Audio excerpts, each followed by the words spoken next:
This week, here's why the government is granting a $50 million boost to FHA's Mutual Mortgage Insurance Fund.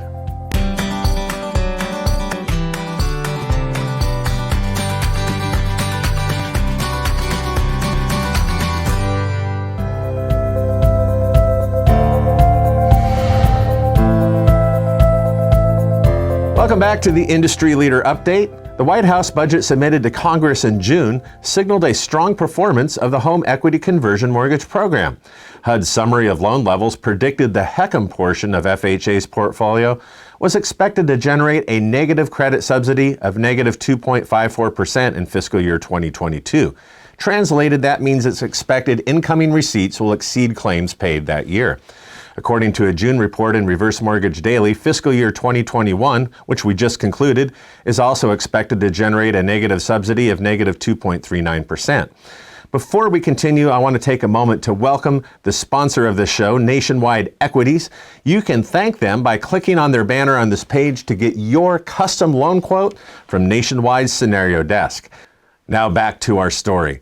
While these short-term improvements in the HECM's cash flow are a positive sign, the value of the HECM portion of FHA's MMI fund is a source of continued concern. Case in point, the wild fluctuation of the HECM program's standalone capital ratios. While the capital ratio of traditional FHA loans climbed steadily in the years 2016 to 20, the HECM portion varied widely each fiscal year, as you can see in this chart. And those numbers vary because they are highly sensitive to home price values and interest rates, both which the housing agencies have no control over. Now that means should home values slip even slightly, the program's valuation could easily go back into the red. Now, one thing HUD and FHA are striving to control is the cost of HECM servicing, the chief reason the Biden administration boosted FHA's administrative contract budget by $50 million for fiscal year 2022.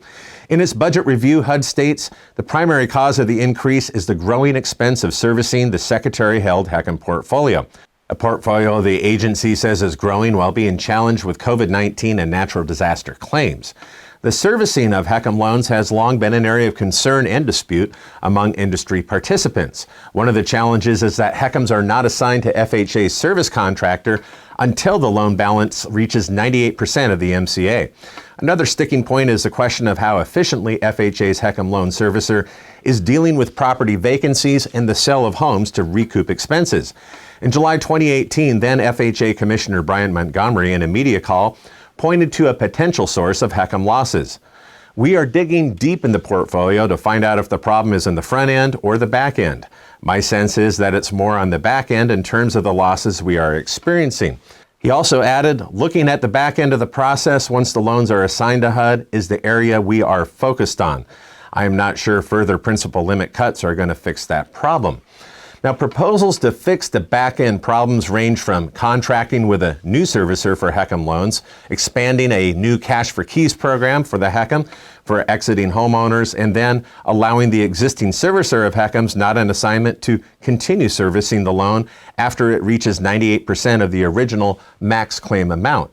Now, while such reforms have not come to fruition, some anticipated a change of the HECM servicer for those HECM loans that are in assignment today, as FHA sought new contracts in late 2020. On October 5th, HUD's decision was announced.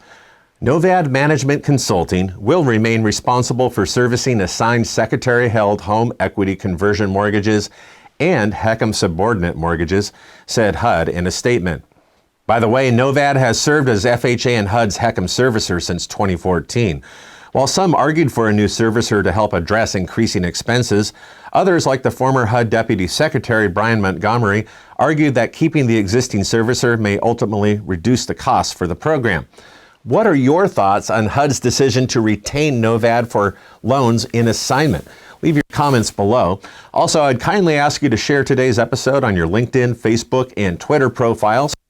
Help us grow our YouTube audience, by the way, by simply subscribing to our channel and then click on the notification bell. That way you get the notification of our early premieres of our latest episodes. Do you know that you can actually catch up on your reverse mortgage news while you're on the treadmill? Yes, you can. With our weekly podcast, HECM World Weekly, you can listen here on HECM World or subscribe and listen on iTunes. That's it for us here this week. Again, until we see you next Monday, happy originating.